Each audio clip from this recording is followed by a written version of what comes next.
السلام عليكم ورحمة الله وبركاته، عشاق الساحرة المستديرة وعشاق النادي الأهلي في كل مكان. لو أنت أول مرة تشاهدنا ما تنساش تشترك بالقناة وتفعل زر الجرس ليصلك كل جديد. حقيقة اعتزال اللاعب علي معلول اللاعب الدولي. كشف قيس ركاز المتحدث الإعلامي لمنتخب تونس حقيقة اعتزال علي معلول الظهير الأيسر للأهلي المصري دوليا. وقال ركاز عبر قناة صدى البلد: لا يمكن التشكيك في قيمة علي معلول فنيا ورياضيا وإنسانيا، فهو لديه خبرة وتجربة كبيرة. وتابع: معلول لم يعلن الاعتزال الدولي وبالتالي هو على ذمة المنتخب التونسي.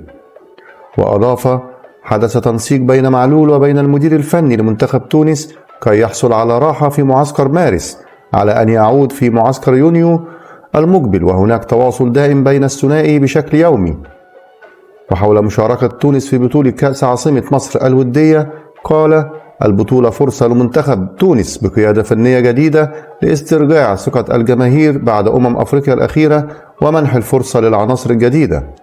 وختم: لعبنا من قبل أمام كرواتيا وفزنا عليها، ورسالة منتصر الوحيشي المدير الفني للاعبين: لابد أن نعتبرها مواجهة رسمية ونحافظ على حظوظنا ونسعى للوصول للمباراة النهائية إلى جانب منتخب مصر.